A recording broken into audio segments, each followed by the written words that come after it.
Hey Mike, Yes, Siri, what is it? you should tell the students about the features on our cameras. You're right!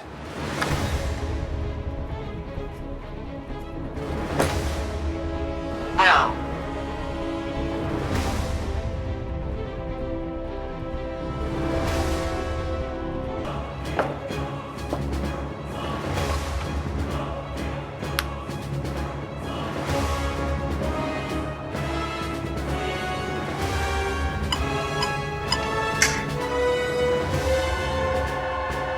Hi everybody, welcome to Mike's Epic Podcast. Today we're talking about the C100. This is an awesome camera, super 35mm sensor. It's the latest thing from Canon that's got all the benefits of a cinema digital SLR, but all the benefits of a true video production camera. So let's get you started. One of the things that you're gonna have to know is how to turn it on. So the battery goes in the back here, and you can see it's right side up. There's a little arrow pointing which way to push it in to click. The power button is over here on the side, power switch. I'm going to turn that to camera. And it should power on in the viewfinder here. This is a really nice tripod and set.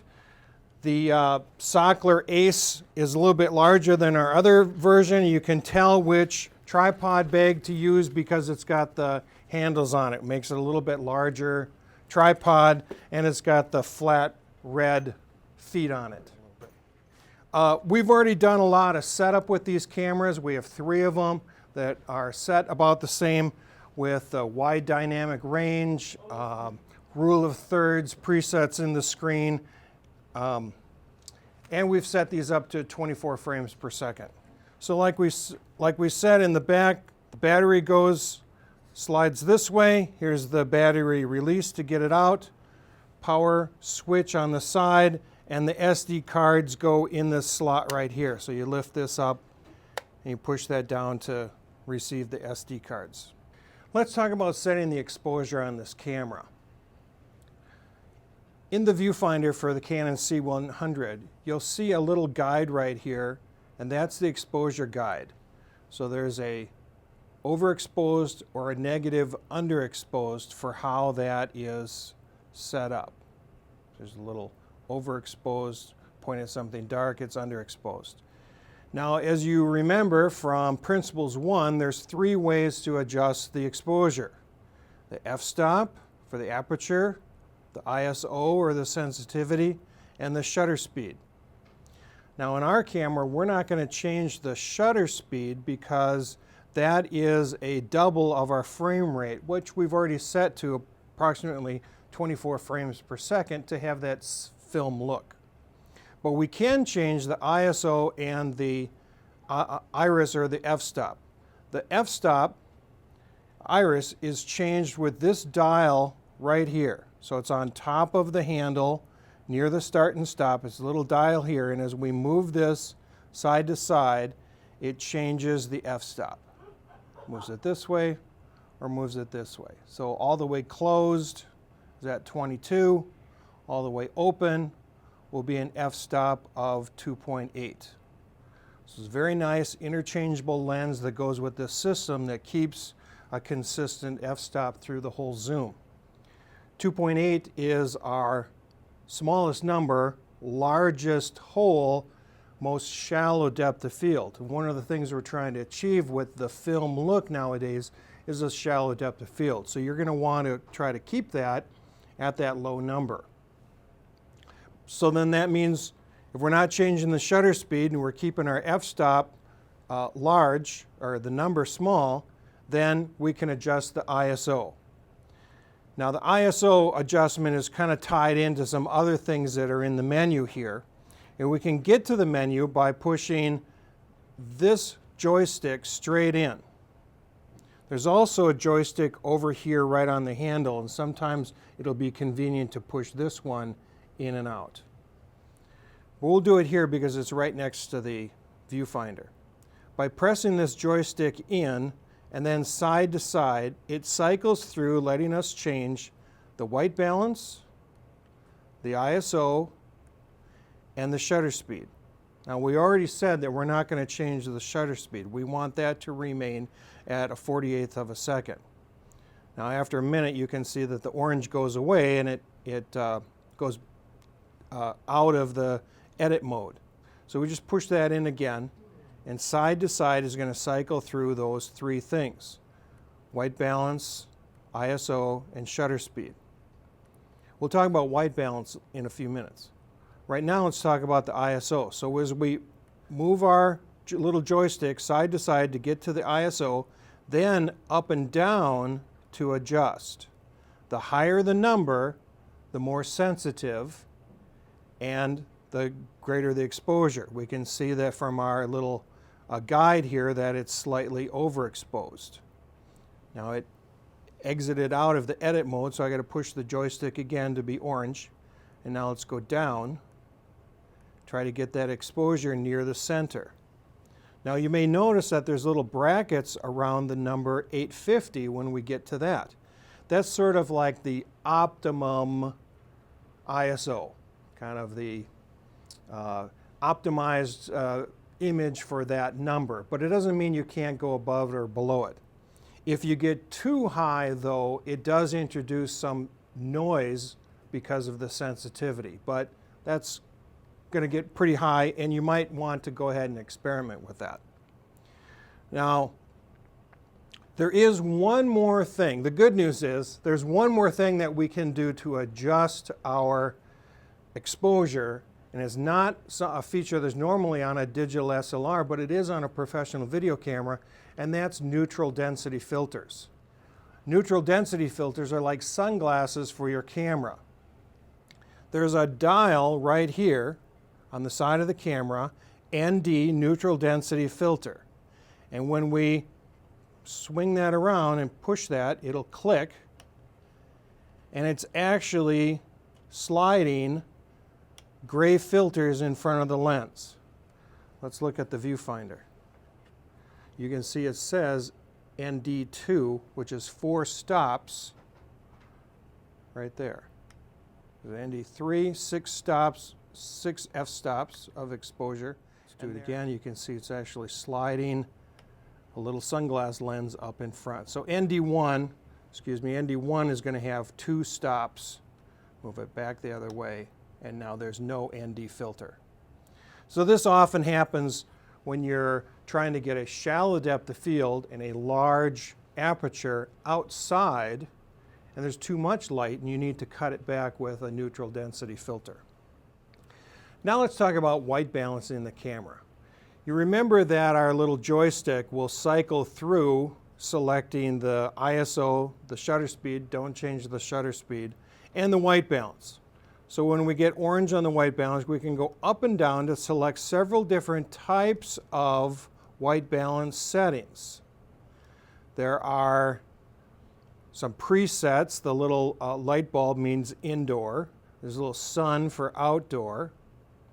There's also some presets that we can do, or rather some user settings that we can do. Push that in again.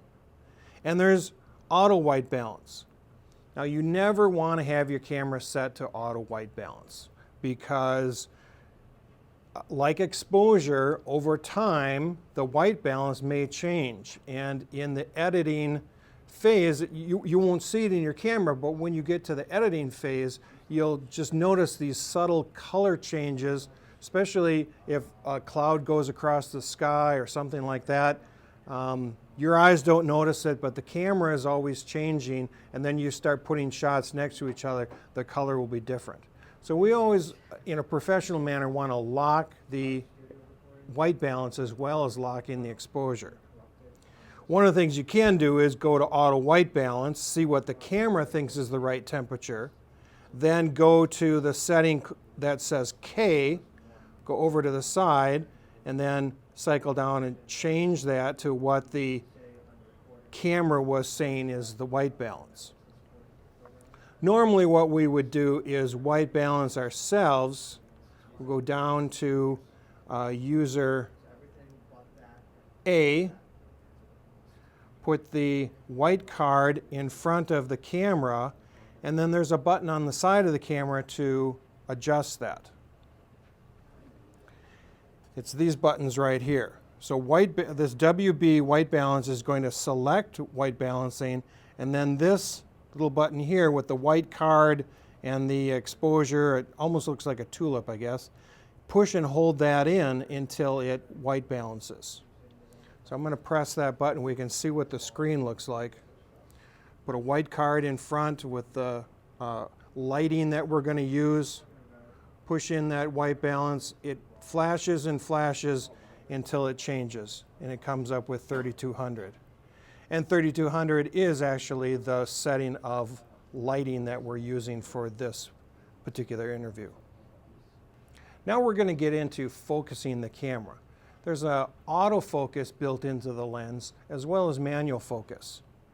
On the lens itself, there's a switch right here for AF autofocus or MF, which is manual focus. When we're on autofocus, we can get a one-touch autofocus to have the camera focus on the item for us. And it's this button way down here, number 15, one shot AF. AF is autofocus. So I'm going to push this in. Let's look at the screen. When I push this in, it flashes and tries, and it'll turn green. Let me find a different thing to focus on. There it goes. So the little square turns green. That means it found the item to focus on. You may or may not want to have autofocus turned on. Oftentimes we'll use manual focus because we want to have total control of the camera.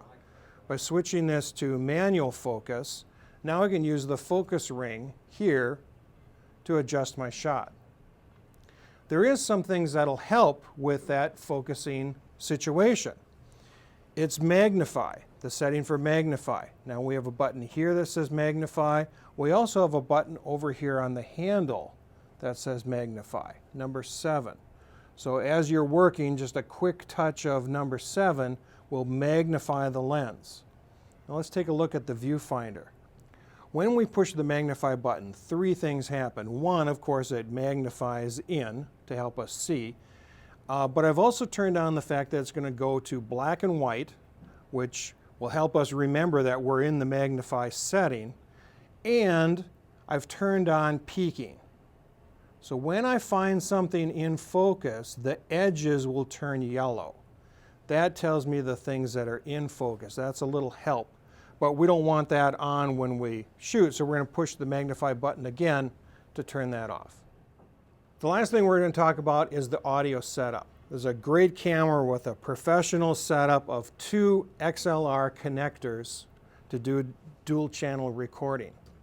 Those are put into this handle, and the handle can be removed, but it's this wire here that goes into the body of the camera that holds all this information, including the audio signal. We've equipped our C100s with a short little shotgun mic that can be used for a really nice reference audio, better than the internal mic.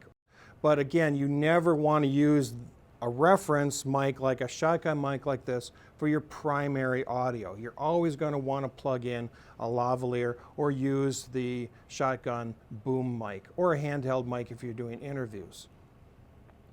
We've got this set up so that channel 1 is going to take the signal for both channel 1 and channel 2 stereo.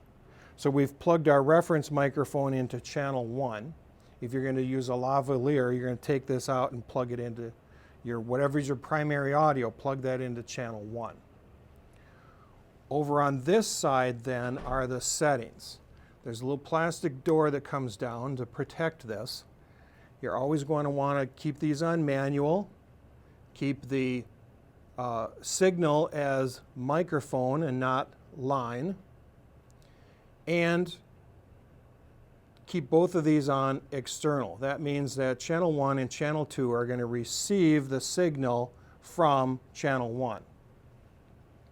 Now you can keep the door down and use the little edge of the dial here to change your settings, or you can close the door, and kind of if you got a little gecko grip, you can just put your finger up on top and adjust the audio. So you only need to adjust the audio on channel 1. Channel 2 is on 0, and that's going to receive the audio from channel 1. On the viewfinder, we have our audio meters. And again, we're always going to want to receive our signal at approximately minus 12 decibels. So we can adjust the audio level on top to get the audio signal right around that minus 12, minus 10 area. We never want it to be so boosted up that it's coming through in the red. That's going to have distortion and not sound good. So dial that down somewhere around the 5 or 6 range typically, so that it's coming through at about 3/4, right in there at the 10, the minus 12 decibel. Now if you're testing the mic to see if it's actually getting the right signal, when I talk like this, I mean I can't tell if it's coming through which microphone or which setup, if it's on this camera or that camera, because it's all around. One of the things you want to do is just touch the microphone. Now these are quite sensitive, so you don't want to bang on the microphone because that'll cause the diaphragm in the microphone to be traumatized. But a gentle scratch on the windsock here will signal that it's indeed coming through this particular microphone.